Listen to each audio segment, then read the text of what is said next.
Our world today is full of people who have developed skills in handling things, all sorts of things, cars, radios, engines, computers, printing presses, scientific instruments, and of course money. An endless list. But they do not know how to handle people. Their lives are a train of broken relationships. Nevertheless, in the last resort, if you succeed in handling everything you touch, but you cannot handle people, your life will be more of a failure than a success. And yet the key to successful relationships is not far from you.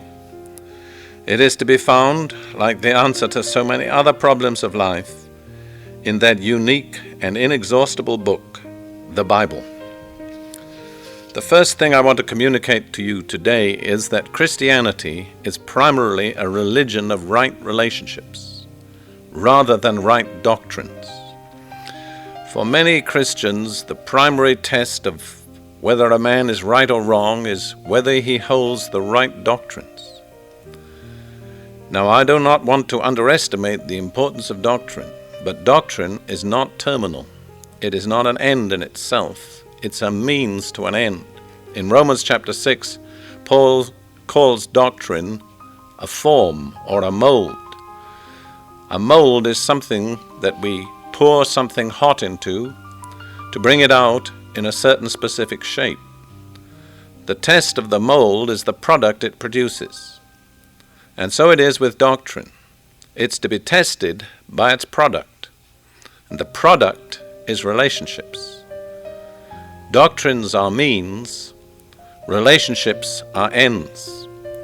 It's a sad fact, but many people who pride themselves on their right doctrines are wrong in almost all their relationships. At home, with other people, in business, with the members of their own church. And yet, they base all their claims to success on the rightness of their doctrines. The great symbol of the Christian faith has always been the cross.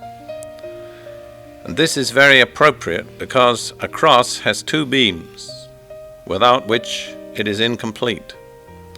The one is vertical, the other is horizontal. These two beams symbolize two relationships. The vertical beam symbolizes our relationship toward God, but the horizontal beam symbolizes our relationship toward our fellow human beings.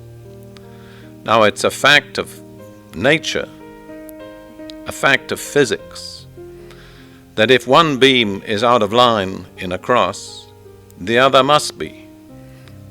If the horizontal beam is crooked, we do not need to look to see if the vertical beam is crooked. It must be. And that's true in our relationships. If our relationships with our fellow human beings are wrong, our relationship with God cannot possibly be right. This is a painful fact for some, because especially in certain sections of the church, those which we might call evangelical or fundamentalist, the whole emphasis has been on doctrine and on relationship with God. All that is very good, but it's not sufficient. We have to get both beams in place. Now let me speak to you for a moment about the essence of relationship with God. I'd like to turn to a very familiar verse, Psalm 23 verse 1, where David says, "The Lord is my shepherd, I shall not want." Notice there that he's not talking about a doctrine. He's talking about a relationship, a personal relationship between himself and the Lord. And he declares that out of that relationship, he has total security. I shall not want. Everything I will ever need for time and for eternity is included in that one relationship with God. Notice two things about that relationship. First of all, it's present. It's not future. Religious people sometimes tend to believe that everything good is going to happen in the future. Meanwhile, everything's going wrong and the world is falling to pieces, but somewhere in the future things are going to be all right. David speaks about a present relationship, one that he has now. And then it's a personal relationship. He says, "The Lord is my shepherd." There's something direct and personal between the Lord and me, and that is the basis for my security. My security is not in a doctrine.